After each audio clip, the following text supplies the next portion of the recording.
নমস্কাৰ মৰমৰ ছাত্ৰ-ছাত্ৰীসকল ddearth চেনেললৈ সকলোকে স্বাগতম জনাইছো টাৰ্গেট এইচএছ ফাইনেল 2024 ৰ ভিডিও লৈ আহিছো ভূগোল বিষয়ৰ ভূগোলৰ এটো এটা অতি কমন কোৱেশ্চনছ আৰু 2024 ত এই প্ৰশ্নটো অহাৰ সম্ভাৱনা আছে বুলি ভাবিছো সেই কাৰণে আজিৰ ভিডিওটোত এই প্ৰশ্নটো লৈ আহিছো লগতে এই কথাটো জনাও যে এই প্ৰশ্নটো ভূগোল বিষয়ৰ যিকোনো শ্ৰেণীৰ বাবে এই প্ৰশ্নটো অতি গুৰুত্বপূৰ্ণ অসমৰ ভূগোল বুলি ক'লে তোমালোকে জানাই যে ভূগোলৰ এটা অতি গুৰুত্বপূৰ্ণ ভাগ আৰু অসমৰ ভূগোলৰ এটো এটা অতি কমন কোৱেশ্চনছ তোমালোকে চাগে ক্লাস 9 ক্লাস 10 এইবিলাকতো এই প্ৰশ্নটো পাইছা বা ইয়াৰ উত্তৰসমূহ কৰিছা আজি আমি পুনৰ এই প্ৰশ্নটো আলোচনা কৰিবলৈ লৈছো প্ৰশ্নটো হৈছে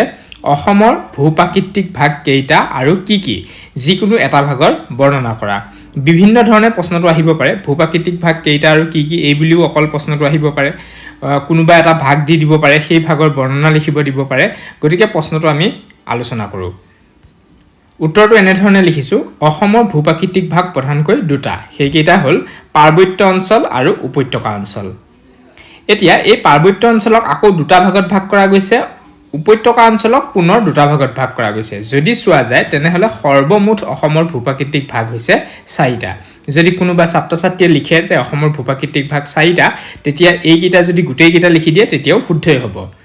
পাৰ্বত্য অঞ্চল কাৰ্বি মালভূমি আৰু উত্তৰ কাছাৰ বা ডিমা হাছাও নামেৰে পুনৰ বিভক্ত হোৱাৰ লগতে উপত্যকা অঞ্চলক বৰাক উপত্যকা আৰু ব্ৰহ্মপুত্ৰ উপত্যকা নামেৰে জনা যায় মানে তোমালোকে বুজি পাইছানে পাৰ্বত্য অঞ্চলটোক পুনৰ দুটা ভাগত ভাগ কৰা গৈছে এটা হৈছে কাৰ্বি মালভূমি আনটো হৈছে উত্তৰ কাছাৰ নাইবা ডিমা হাছাও উত্তৰ কাছাৰ বা ডিমা হাছাও একেটাই এতিয়া কাৰ্বি মালভূমি আৰু উত্তৰ কাছাৰ বা ডিমা হাছাও নামৰ দুটা ভাগত ভাগ কৰা হৈছে পাৰ্বত্য অঞ্চলক দ্বিতীয়তে আহিলে উপত্যকা অঞ্চলটো দুটা ভাগত ভাগ কৰা গৈছে বৰাক উপত্যকা আৰু ব্ৰহ্মপুত্ৰ উপত্যকা মানে বৰাক নদীয়ে সৃষ্টি কৰা যি উপত্যকা অঞ্চল হেতু বৰাক উপত্যকা ব্ৰহ্মপুত্ৰ নদীয়ে সৃষ্টি কৰা যি অঞ্চল ব্ৰহ্মপুত্ৰ উপত্যকা তোমালোকক এটা প্ৰশ্ন কওঁ উত্তৰটো তোমালোকে কমেন্টত জনাবা প্ৰশ্নটো হৈছে বৰাক উপত্যকা আৰু ব্ৰহ্মপুত্ৰ উপত্যকাক পৃথক কৰা পাহাৰটোৰ নাম কি কমেন্টত জনাবাচোন আগতে মই এই বিষয়ে আলোচনা কৰিছো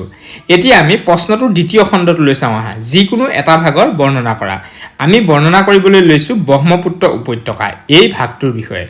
এইটো উত্তৰ ব্ৰহ্মপুত্ৰ উপত্যকা অঞ্চল উত্তৰ ব্ৰহ্মপুত্ৰ সমভূমি অসমৰ এটা প্ৰধান ভূপ্ৰাকৃতিক অঞ্চল এই সমভূমি অঞ্চলটো দীঘল আৰু ঠেক প্ৰায় 720 কিলোমিটাৰ দীঘল আৰু গড়ে প্ৰায় 80 কিলোমিটাৰ বহল এই অঞ্চলৰ উত্তৰ পূব আৰু দক্ষিণৰ তিনিও দিশ পাহাৰ পৰ্বতেৰে আগুৰি আছে ব্ৰহ্মপুত্ৰ সমভূমিখন মূল নদী ব্ৰহ্মপুত্ৰ আৰু ইয়াৰ দুয়ো পাৰৰ উপনৈসমূহে কঢ়িয়াই অনা পলসেৰে গঠিত বিশেষকৈ হিমালয়ৰ অংশবিশেষ অৰুণাচল ভূটান আদিৰ পৰা বাগৰি অহা শিলাখণ্ড বালি আদিৰে গঠিত প্লাৱনভূমি হেতুকে অতিশয় সাৰুৱা এই ব্ৰহ্মপুত্ৰ নদীৰ দুয়ো কাষে অসংখ্য সৰু বৰ চৰ চাপৰি আৰু নদীদ্বীপ বিদ্যমান নদীদ্বীপৰ ভিতৰত মাজুলী বিশ্বৰ ভিতৰতে অন্যতম আৰু ক্ষুদ্ৰ নদীদ্বীপ উমানন্দও এই ব্ৰহ্মপুত্ৰৰ বুকুতেই অৱস্থিত তোমালোকে এই প্ৰশ্নটোৰ লগত ব্ৰহ্মপুত্ৰ উপত্যকা অঞ্চলটো দেখুৱাই এখন অসমৰ মানচিত্ৰ আঁকি দিব পাৰা তেতিয়া প্ৰশ্নটোত সম্পূৰ্ণ নম্বৰ লাভ কৰিবলৈ সক্ষম হ'বা আশা কৰিছো প্ৰশ্নৰ উত্তৰটো তোমালোকে ভালকৈ বুজিব পাৰিছা আজিৰ ভিডিওটো ইমানতে সামৰিছো ধন্যবাদ